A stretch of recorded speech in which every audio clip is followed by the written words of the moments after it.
آج کل ایک انتہائی حساس اور اہم موضوع میڈیا کی زینت بنا ہوا ہے اور اکثریت اس عنوان کے متعلق اپنے خیالات کا اظہار کر رہی ہے، اور یہ عنوان اور موضوع ہے پاکستان کی قومی اسمبلی میں پاس ہونے والا ایک بل، ایک قانون، ایک مسودہ جس کو ٹرانسجینڈر ایکٹ کہا جا رہا ہے۔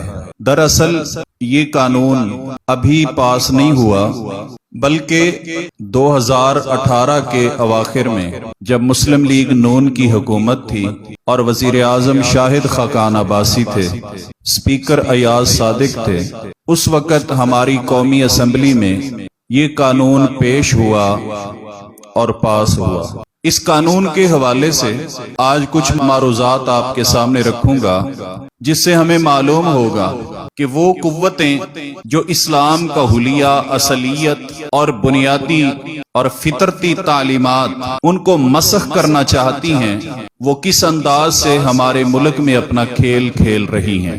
اس قانون کا پاس ہونا یہ بھی ایک المیہ ہے کہ کوئی بھی ایسا بل اور کوئی بھی ایسا قانون جو عوام کے حق میں ہو، اس کو پاس کروانا ہر حکومت کے لیے یقیناً مشکل ہوتا ہے، لیکن یہ ایک ایسا بل تھا، ایک ایسا قانون تھا کہ جس پر اسمبلی میں موجود تمام جماعتوں میں اتفاق پایا جاتا تھا۔ اس بل کو پیش کرنے والی پیپلز پارٹی، پاس کرنے والی مسلم لیگ نون اور اس کے لیے راہ ہموار کرنے والی پی ٹی آئی تھی۔ تمام جماعتیں اس قانون کے اوپر متفق تھیں۔ چند لوگ، 4 یا 5، وہ اس قانون کے خلاف بولے ہیں، لیکن ان کی بات کو سنا نہیں گیا، اور جو قوتیں اس کو پاس کرنا چاہتی تھیں انہوں نے بڑی ڈھٹائی کے ساتھ اسے پاس کیا، منظور کیا۔ یہ قانون ہے کیا؟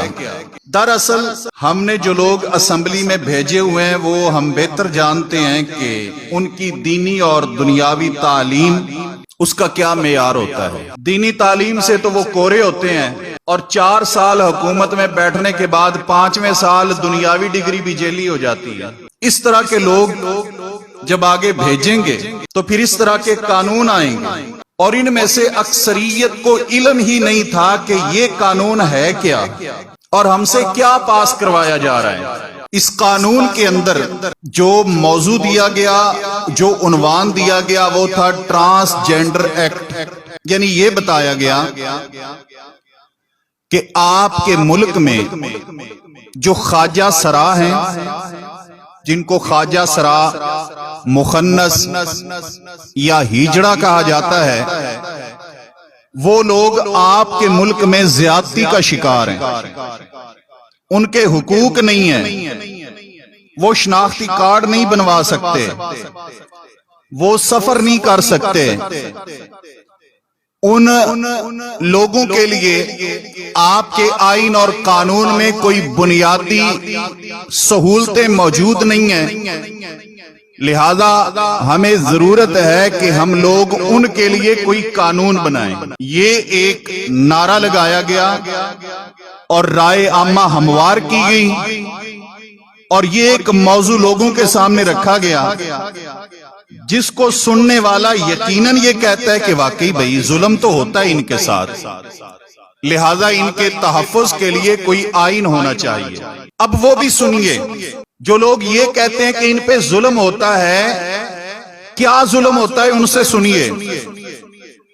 وہ کہتے ہیں جی ان سے بھیک منگوائی جاتی ہے، خواجہ سراؤں سے بھیک منگوائی جاتی ہے، منگوائی جاتی ہے، منگوائی جاتی ہے، مانتے ہیں منگوائی جاتی ہے، تسلیم کرتے ہیں منگوائی جاتی ہے، لیکن سوال کرتا ہوں کہ کیا صرف خواجہ سراؤں سے ہی منگوائی جاتی ہے، یا کوئی اور لوگ بھی ہیں جن سے منگوائی جاتی ہے؟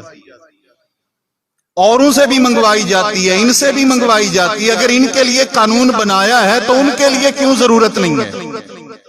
دوسرا، ان کے ساتھ زبردستی زیادتیاں ہوتی ہیں۔ کیا زبردستی زیادتی ملک پاکستان میں خواجہ سراؤں کے ساتھ ہوتی ہے یا دیگر کے ساتھ بھی ہوتی ہے؟ خواتین کے ساتھ کیسز موجود نہیں، اگر ہیں تو ان کو قانون کی ضرورت کیوں نہیں ہے؟ تیسری بات، ان کو زبردستی نچوایا جاتا ہے، ناچنے پہ مجبور کیا جاتا ہے۔ کیا صرف آپ کے ملک میں خواجہ سراؤں کو ہی نچوایا جاتا ہے، یا دیگر بھی ڈانس کرنے والے اور ڈانسر اور ناچنے والے لوگ موجود ہیں، مردوں میں سے بھی اور عورتوں میں سے بھی؟ اگر وہ بھی موجود ہیں تو پھر ان کے لیے قانون کی ضرورت نہیں تھی، قانون ناچنے اور گانے پر بننا چاہیے تھا، نہ کہ خواجہ سراؤں کے لیے۔ اور اگر آپ نے اس کو مذموم سمجھا، قابل مذمت سمجھا، تو پھر مرد اور عورتیں جن کو نچوایا جاتا ہے ان کے لیے آپ کو قانون بنانے کی ضرورت کیوں پیش نہیں آئی، جس سے سمجھ یہ آتا ہے کہ ان کو ناچ گانے سے اختلاف نہیں تھا، بھیک مانگنے منگوانے سے اختلاف نہیں تھا، ان کو زبردستی کی زیادتیوں سے اختلاف نہیں تھا، ان کا دراصل مفاد کچھ اور تھا۔ اور وہ مفاد کیا تھا؟ اس میں سارے اوپر نیچے یہ خوبصورت نعرے اور آئین اور قانون کلیے جزیے لکھ کے درمیان میں ایک لائن پاس کی ہے، جو اس قانون کی شق نمبر 3 اور اس کی ذیلی شق نمبر 2 ہے، وہ قابل غور ہے۔ اور شاید عام نظر سے کوئی انسان دیکھے تو اس کے لیے بھی وہ قابل مذمت نہ لگے، لیکن جن لوگوں نے اپنے مقاصد حاصل کرنے تھے ان کے ہو گئے۔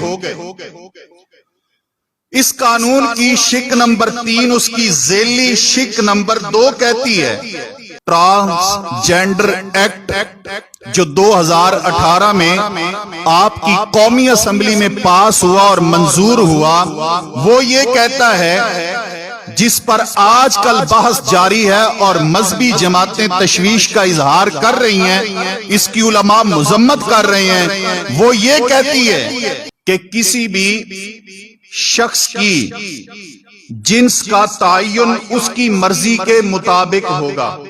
بات سمجھ آئی ہے؟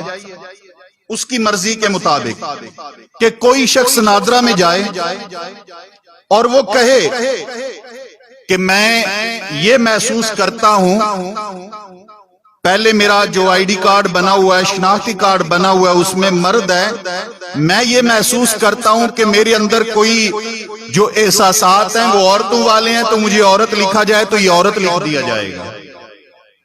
اور اگر کوئی عورت اپنے آپ کو مرد ڈکلیئر کروانا چاہے، وہ جائے وہ مرد ڈکلیئر کروائے، نہ میڈیکل بورڈ کی ضرورت ہے، نہ کسی ڈاکٹر کی ضرورت ہے، نہ کسی اور قسم کی تسلی تشفی کی ضرورت ہے۔ مرد اپنے آپ کو عورت، عورت اپنے آپ کو مرد لکھوا لے، آپ کے آئین میں یہ منظور ہو چکا ہے۔ اور یہ وہ آئین ہے، یہ وہ قانون ہے کہ بہت سارے غیر مسلم ممالک کے اندر ابھی تک یہ تنظیمیں اپنا یہ قانون پاس نہیں کروا سکی، منظور نہیں کروا سکی۔ 6 یا 7 ممالک جن کے اندر یہ منظور ہوا ہے، ان میں سے ایک آپ کا پاکستان۔ اس قدر گر گئے ہیں ہم لوگ۔ بہت سارے بےہودہ بے حیائی کو فروغ دینے والے مذاہب اور وہ ممالک جن کے اندر بے حیائی پہ کوئی پابندی نہیں، وہاں پر بھی یہ قانون ابھی منظور نہیں ہوئے، لیکن آپ کی قومی اسمبلی اس کو منظور کر کے بیٹھی ہوئی ہے۔ اب اس کے بعد کیا ہوا؟ جب 2018 میں یہ قانون آپ کی قومی اسمبلی میں پاس ہوا تو جولائی 2018 سے لے کر جون 2021 تک 28,723 افراد ایسے تھے جنہوں نے اپنی جنس بدلی پاکستان میں۔ یہ قانون پاس ہوا 2018 میں، پھر جولائی 2018 سے لے کر جون 2021 تک 28,723 افراد نے اپنی جنس بدلی، اور ان میں سے 16,530 مرد تھے جنہوں نے اپنے آپ کو عورت لکھوایا، اور 12,154 عورتیں تھیں جنہوں نے اپنے آپ کو مرد لکھوایا، اور چند 15-20 لوگ ایسے تھے جو خواجہ سرات تھے یا مخنث تھے جنہوں نے یہ کہا کہ ہم مرد کے کھاتے میں لکھے گئے ہیں لیکن ہمارے اندر کمزوری ہے، ہم مرد نہیں ہیں۔ وہ 20 یا 25 افراد ہیں، باقی اس کے علاوہ عورتیں مرد بن رہی ہیں اور مرد عورتیں بن رہے ہیں ہمارے ملک پاکستان میں، اور اس قانون کی روشنی میں